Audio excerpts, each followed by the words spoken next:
जय जगन्नाथ। नमस्कार दर्शक बंधु, आज राशिफल कार्यक्रम को आपण मानू हृदय स्वागत। आमर यही राशिफल चंद्रंकर गोचर गणना को नहीं आधारित। आसतु जानिबा आज दिन विषय। आज भाद्रव मास 13 दिन अगस्ट 29 तारीख गुरुवार।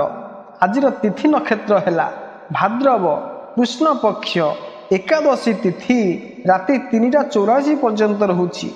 आरद्रा नक्षत्र राति 7:48 पर्यंत रहुछि। मिथुन चंद्र 60 दंड। आज घात चंद्र कन्या राशि।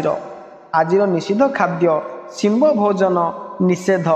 आज शुभ बेला है प्रातरु दिबा 7:08 मध्य पुणी 9:32 पर 11:56 मध्य।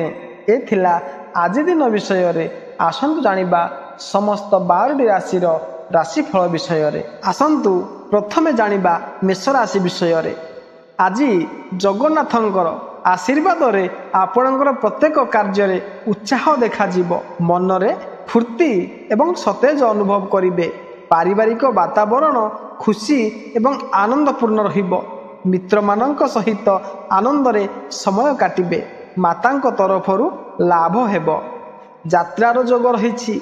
धन लाभ और उत्तम भोजन एवं भेट बा उपहार मिलबारु आपण आनंदित रहिबे। बंधु मित्रंकर सहयोग और आर्थिक सहायता रे परिवारर परिस्थिति समाधान करिवे। मिछ आशा उपरे निर्भर न करी निजर नियंत्रण करि पारिबे। प्रेमिक प्रेमिका मानक पई प्रेम संबंध रे सफलता मिलिबो। निज इच्छा विरुद्ध रे कौनसी कर्म करी अनुताप करिवे। विद्या और खेल रे उत्साह बढ़िबो। जानवाहन संबंधी समस्या देखा देई पारे। प्रतिकार हेउछि कुआ और पारांकु सखाळु चाउल खाइबा को दियंतु। एथिला मेष राशि विषय रे। आसंतु जानिबा वृष राशि विषय रे। क्रोध और हताशार भावना निजर मन उपरे प्रभाव न पकाउ सेथिपाई चेष्टा करिवे। शारीरिक स्वास्थ्य टिके खराब होई पारे। खाद्य पानीय उपरे ध्यान दियंतु। घर परिवार चिंता साथी रे खर्च मामला रे मध्य आज चिंतित रहिबे। निजर बाणी उपरे नियंत्रण रखंतु। परिश्रम व्यर्थ हेबा परि लागिबो। अनेक शुभ कर्मर सुजोग पाइबे। न्याय मार्ग और मिष्ट वचन को निजर भूषण भावी व्यवसाय और कर्म करिले लाभवान हेबे। प्रतियोगिता परीक्षा रे जसर सह उत्तीर्ण होई प्रशंसित हेबे। विपत्ति कटिबा फल रे सुख सौभाग्य वृद्धि हेबो। मानसिक दुर्बलता सहित सामयिक विभ्रांति जनित आलस्य भाव देखा जिवो। राजनीति क्षेत्र रे उच्च संपर्क रु लाभवान हेबे। प्रतिकारटी हेउची गाई को रुटी खाइबा को दियंतु। एथिला वृष राशि विषय रे। आसंतु जानिबा मिथुन राशि विषय रे। परिवार रे खुशी एवं आनंदर महल बनिबो। चाकरी एवं व्यवसाय रे आपण को लाभर समाचार मिलिबो। उच्च अधिकारी आपणक ठारू कार्य गुड़िकर प्रशंसा मिलिबो। वैवाहिक जोग रहिछि। महिला मित्र मानकर विशेष लाभ हेबो। दाम्पत्य जीवन रे माधुर्यर आनंद नेबे। संतान मानक तरफरु शुभ समाचार मिलिबो। स्वास्थ्य समस्या सुधुरी जिवो। कार्य क्षेत्र रे शत्रु माने पराजित हेबे ओ अशुभत्व नाश होई शुभ फल प्राप्ति हेबो। समान विचारधारा व्यक्तिंक सहित भेट होई अनेक दिगरु खुशी मिलिबो। राजनीति क्षेत्र रे मानसिक दुश्चिंता दूर होई जस मान वृद्धि हेबो। व्यवसाय क्षेत्र रे कोनोसी जरूरी कार्य को मनोयोग देई पूर्ण करिवे। जमी जमा संक्रांतीय गुरुत्वपूर्ण कार्य संपादन हेबो। प्रतिकार हेउछि बापा माँ बा गुरु गुरुजन को प्रणाम करंतु। एथिला मिथुन राशि विषय रे। आसंतु जानिबा कर्कट राशि विषय रे। घरर साजसज्जा उपरे विशेष ध्यान देबे। नुआ घर पाई द्रव्य किनिबार संभावना अछि। व्यापारी मानक एवं चाकरी करुथिबा लोक मानकर लाभ तथा पदोन्नतिर आशा रखि पारंती। पारिवारिक सुख शांतिर वातावरण रहिबो। सरकारी लाभ मिलिबो। आपणकर मान प्रतिष्ठार वृद्धि हेबो। आर्थिक लाभ मध्य हेबो। ଆଜି ସମସ୍ତ କାର୍ଯ୍ୟ ସୁସ୍ଥତା ଏବଂ ସରଳତା ପୂର୍ବକ ସମ୍ପୂର୍ଣ୍ଣ ହେବ।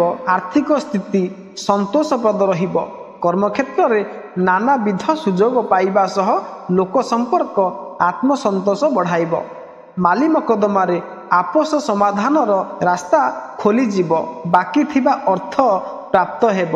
ସନ୍ତାନ ସନ୍ତତିଙ୍କର ଦିଗରୁ ଶୁଭ ସମ୍ବାଦ ପାଇ ଖୁସି ହେବେ ଓ ଗଠନମୂଳକ କାର୍ଯ୍ୟ ହାତକୁ ନେବେ।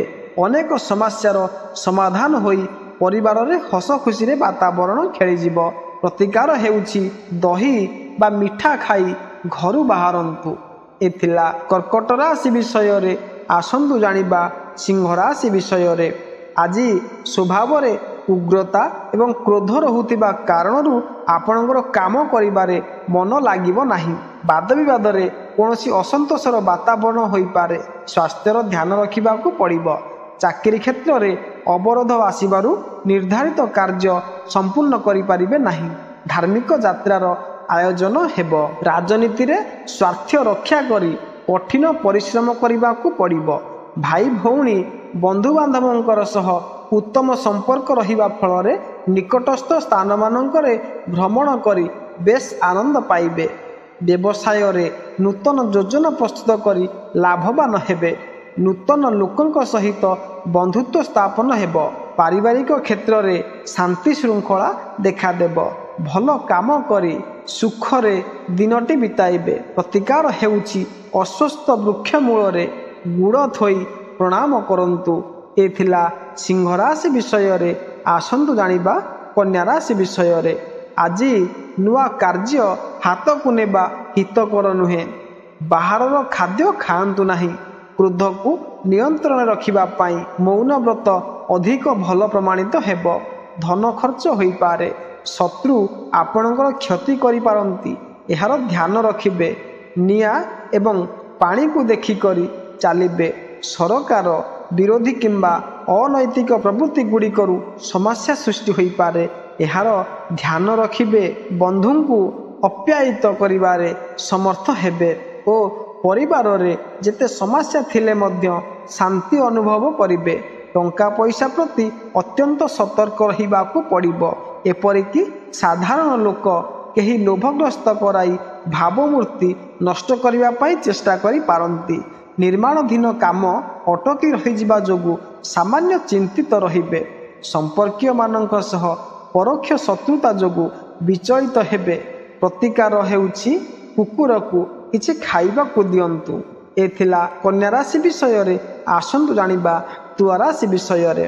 ପ୍ରଣୟ, ରୋମାନ୍ସ ଓ ମନୋରଞ୍ଜନ ଏବଂ ମୌଜ ମସ୍ତିରେ ଭରପୁର ରହିବ ଆଜିର ଦିନଟି ଆପଣଙ୍କର। ସାର୍ବଜନିକ ଜୀବନରେ ଆପଣ ମହତ୍ତ୍ୱ ପ୍ରାପ୍ତ କରିବେ। ଯଶ ଏବଂ କୀର୍ତ୍ତିରେ ବୃଦ୍ଧି ହେବ। ଭାଗୀଦାରୀ ସହିତ ଲାଭ ହେବ। ସୁନ୍ଦର ବସ୍ତ୍ର କିମ୍ବା ବସ୍ତ୍ରାଭୂଷଣ କ୍ରୟ କରିବେ। ଦାମ୍ପତ୍ୟ ସୁଖ ଏବଂ ବାହନ ସୁଖ ଭଲ ମିଳିବ। ମିତ୍ରମାନଙ୍କ ସହିତ ଯାତ୍ରା କରିବେ। ଜଗନ୍ନାଥଙ୍କର ଆଶୀର୍ବାଦ ଆପଣଙ୍କ ସହିତ ରହିଛି। ସହକର୍ମୀମାନଙ୍କର ସହଯୋଗ ପାଇ କର୍ମକ୍ଷେତ୍ରରେ ସୁନାମ ଅର୍ଜନ କରିବେ। ବ୍ୟବସାୟରେ ଅଚାନକ ଭାବରେ ପରିବର୍ତ୍ତନ ହୋଇପାରେ। ଆକସ୍ମିକ ଧନ ପ୍ରାପ୍ତି ହେବ। ସୁଖ ସମୃଦ୍ଧି ବୃଦ୍ଧି ହେବା ସହ ଆର୍ଥିକ କ୍ଷେତ୍ରରେ ପରିବର୍ତ୍ତନ ହେବ। ବନ୍ଧୁମିତ୍ରଙ୍କର ସହଯୋଗରେ ନୂତନ ସମ୍ପତ୍ତି କ୍ରୟ କରିବା ପାଇଁ ଯୋଗାଯୋଗ କରିପାରନ୍ତି। ଋଣ ଭରଣାରେ ସହଜ ହେବ। ଯେତେ ସମସ୍ୟା ଲାଗିଲେ ମଧ୍ୟ କାମକୁ ଅବହେଳା କରିବେ ନାହିଁ। ପ୍ରତିକାର ହେଉଛି ଦହି ମିଠା ଖାଇ ଘରୁ ବାହାରନ୍ତୁ। ଏ ଥିଲା ତୁଳା ରାଶି ବିଷୟରେ। ଆସନ୍ତୁ ଜାଣିବା ବିଛା ରାଶି ବିଷୟରେ। ପାରିବାରିକ ଶାନ୍ତିର ମହଲ ଆପଣଙ୍କ ମନକୁ ସୁସ୍ଥ ରଖିବ। ନିର୍ଦ୍ଧାରିତ କାମରେ ସଫଳତା ମିଳିବ। ଚାକିରିରେ ସାଥୀ କର୍ମଚାରୀଙ୍କର ସହଯୋଗ ମିଳିବ। ପ୍ରତିଦ୍ୱନ୍ଦ୍ୱୀମାନଙ୍କ ଏବଂ ଶତ୍ରୁମାନଙ୍କ ଚାଲ ନିଷ୍ଫଳ ହେବ। ମାମୁଁ ଘର ପକ୍ଷରୁ ଲାଭ ହେବ। ଆର୍ଥିକ ଲାଭ ହେବ। ଆଶ୍ଚର୍ଯ୍ୟ କାର୍ଯ୍ୟରେ ଖର୍ଚ୍ଚ ହୋଇପାରେ। ଶିକ୍ଷା କ୍ଷେତ୍ରରେ ମାନସିକ ସ୍ଥିରତା ଦେଖାଦେବ। ସ୍ୱାସ୍ଥ୍ୟଗତ ସମସ୍ୟା ଦୂର ହେବ। କର୍ମକ୍ଷେତ୍ରରେ ପଦୋନ୍ନତିର ସୂଚନା ପାଇବା ସହ ସାମାଜିକ ପ୍ରତିଷ୍ଠା ମାନ ସମ୍ମାନ ବୃଦ୍ଧି ହେବ। ବ୍ୟବସାୟରେ ଉନ୍ନତି ହେବା ସହ ଋଣ ପରିଶୋଧ କରିବାର ସୁଯୋଗ ପାଇବେ। ଆର୍ଥିକ ସ୍ଥିତି ସୁଦୃଢ଼ ହେବା ଫଳରେ ଋଣ ପରିଶୋଧ କରିବା ପାଇଁ ସୁଯୋଗ ପାଇବେ। ପରିବାରର ସମ୍ବନ୍ଧୀୟ କୌଣସି ମହତ୍ତ୍ୱପୂର୍ଣ୍ଣ ସମାଚାର ଶୁଣିବେ। ପ୍ରତିକାର ହେଉଛି ଅଶ୍ୱସ୍ଥ ବୃକ୍ଷ ମୂଳରେ ଗୁଡ଼ ଥୋଇ ପ୍ରଣାମ କରନ୍ତୁ। ଏ ଥିଲା ବିଛା ରାଶି ବିଷୟରେ। ଆସନ୍ତୁ ଜାଣିବା ଧନୁରାଶି ବିଷୟରେ। କାର୍ଯ୍ୟକ୍ଷେତ୍ରରେ ଅସଫଳତା ହତାଶ ସୃଷ୍ଟି କରିପାରେ। ନିଜର କ୍ରୋଧକୁ ନିୟନ୍ତ୍ରଣ ରଖିବେ। ପେଟ ସମ୍ବନ୍ଧିତ ରୋଗରେ ଯନ୍ତ୍ରଣା ହୋଇପାରେ। ବାଦ ବିବାଦ କିମ୍ବା ଚର୍ଚ୍ଚାରେ ପଡ଼ି ସମସ୍ୟା ସୃଷ୍ଟି ହୋଇପାରେ। ସନ୍ତାନମାନଙ୍କ ମାମଲାରେ ଚିନ୍ତା ସୃଷ୍ଟି ହେବ। ଆର୍ଥିକ ଲାଭ ହେବ। ପ୍ରେମୀ ସହିତ ଆନନ୍ଦରେ ସମୟ କାଟିବେ। ସ୍ୱାସ୍ଥ୍ୟ କ୍ଷେତ୍ରରେ ପରିବର୍ତ୍ତନ ଅନୁଭବ କରିବା ସହ ସାମାଜିକ କ୍ଷେତ୍ରରେ ପ୍ରଶଂସିତ ହେବେ। ସରକାରୀ କାର୍ଯ୍ୟରେ ସଫଳତା ପ୍ରାପ୍ତ ହେବା ସହ ମାନସିକ ଶାନ୍ତି ଦେଖାଦେଇପାରେ। କର୍ମକ୍ଷେତ୍ରରେ ସହଯୋଗୀମାନଙ୍କ ଯୋଗୁଁ ଉତ୍ତମ କାର୍ଯ୍ୟ କରି ପଦୋନ୍ନତି ପାଇବାର ସୁଯୋଗ ପାଇବେ। ମାଲି ମକଦ୍ଦମାରେ ଆପୋଷ ସମାଧାନର ରାସ୍ତା ଖୋଲିଯିବ। କାରବାରରେ ସୁଧାର ଆସିବା ସହ ପରିବାରର ଉନ୍ନତି ପାଇଁ ପ୍ରୟାସରତ ହେବେ। ପ୍ରତିକାର ହେଉଛି ହଳଦୀ ଚନ୍ଦନ ମସ୍ତକରେ ଧାରଣ କରନ୍ତୁ। ଏ ଥିଲା ଧନୁରାଶି ବିଷୟରେ। ଆସନ୍ତୁ ଜାଣିବା ମକର ରାଶି ବିଷୟରେ। କୌଟୁମ୍ବିକ କ୍ଲେଶ ଆପଣଙ୍କର ମନକୁ ବ୍ୟଥିତ କରିପାରେ। ମାତାଙ୍କର ସ୍ୱାସ୍ଥ୍ୟ ଚିନ୍ତା ସୃଷ୍ଟି ହୋଇପାରେ।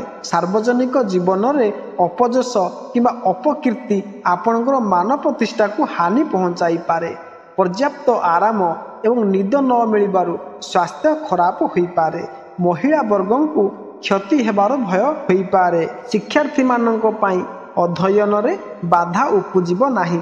ମାନ ସମ୍ମାନର ବୃଦ୍ଧି ହେବ। ବିଦ୍ୟାରେ ଉନ୍ନତି ହେବ।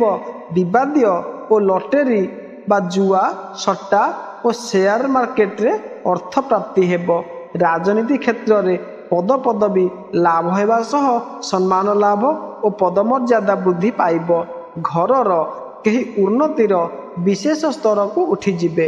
କୌଣସି ପ୍ରକାରରେ ଉଚ୍ଚ ମାନ୍ୟତା ରକ୍ଷା କରି ଆର୍ଥିକ ସ୍ଥିତିକୁ ସୁଦୃଢ଼ କରିପାରିବେ। ପ୍ରତିକାର ହେଉଛି ଭୋକିଲା ଲୋକଙ୍କୁ ନିରାଶ କରନ୍ତୁ ନାହିଁ। ଏ ଥିଲା ମକର ରାଶି ବିଷୟରେ।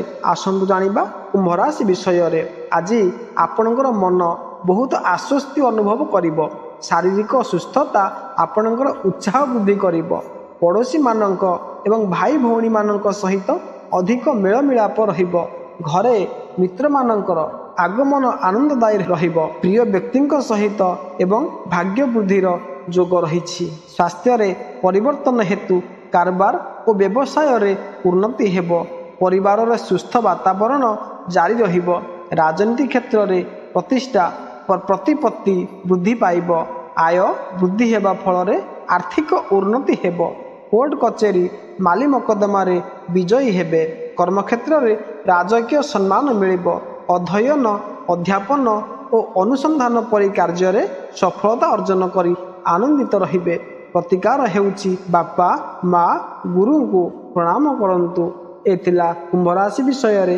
ଆସନ୍ତୁ ଜାଣିବା ମୀନ ରାଶି ବିଷୟରେ। ଆପଣଙ୍କର ଖର୍ଚ୍ଚ ଯୋଗୁଁ ଅତିରିକ୍ତ କ୍ରୋଧ ଏବଂ ବାଣୀ ଉପରେ ନିୟନ୍ତ୍ରଣ ରଖିବା ପାଇଁ ଉପଦେଶ। କାହା ସହିତ ଯୁକ୍ତି ହେବାର ଆଶଙ୍କା ଅଛି। ଆର୍ଥିକ ମାମଲାରେ କିମ୍ବା ଆଦାନ ପ୍ରଦାନରେ ସାବଧାନ ରହିବେ। ପାରିବାରିକ ସଦସ୍ୟମାନଙ୍କ ସହିତ ଝଗଡ଼ା ହୋଇପାରେ। ନକାରାତ୍ମକ ବିଚାର ମନ ଉପରେ ରହିବ ଓ ଖାଦ୍ୟପେୟ ପ୍ରତି ଦାୟିତ୍ୱହୀନତା ଯୋଗୁଁ ସ୍ୱାସ୍ଥ୍ୟ ଖରାପ ହେବାର ଆଶଙ୍କା ରହିଛି। ନୂତନ ବ୍ୟବସାୟ ଆରମ୍ଭ କଲେ ଲାଭବାନ ହେବେ।